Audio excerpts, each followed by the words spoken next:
Bonjour, je m'appelle Guillaume Bérubé, je suis physiothérapeute pour les cliniques de physiothérapie PCN à Québec, travaillant en clinique privée et faisant du terrain aussi comme physiothérapeute auprès des équipes sportives. Aujourd'hui, je vais vous parler de douleurs à tolérer lors des traitements.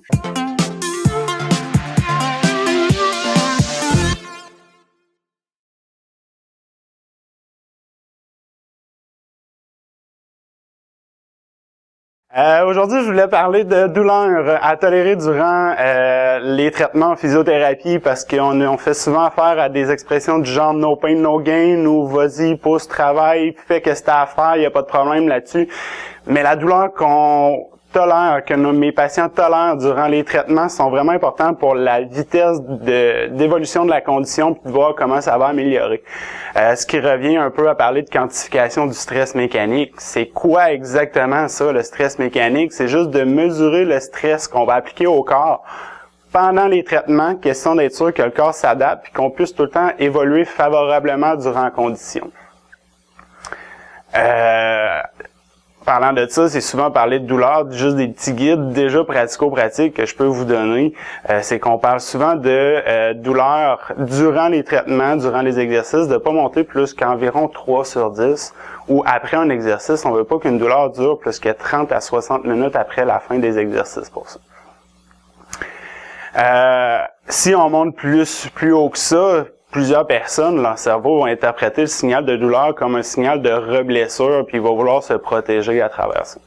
Un exemple que j'ai déjà entendu parler, un exemple concret encore une fois, c'est que étant physiothérapeute pour des équipes de hockey depuis plusieurs années, on a eu il y a pas longtemps un jeune qui s'est fait donner un coup de genou directement dans la cuisse, mieux connu sous le nom de Charlie Horse.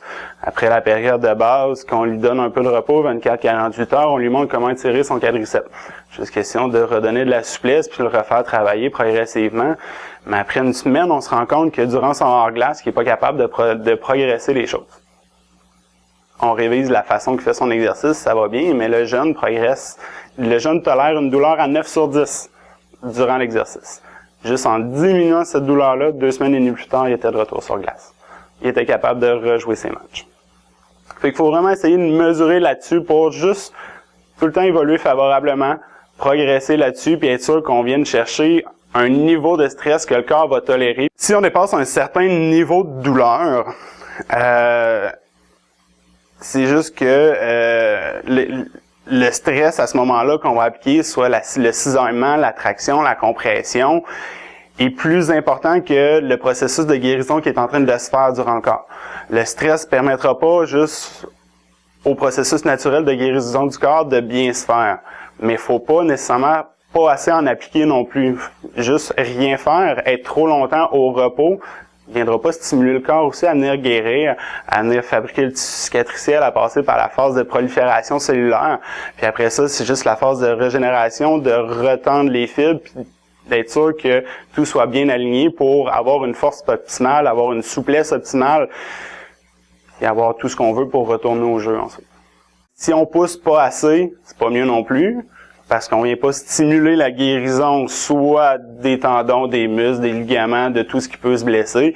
Si on pousse trop, c'est pas mieux non plus, parce que là, le corps suit pas l'intensité des exercices, n'est pas capable de suivre l'intensité des traitements qu'on veut lui donner.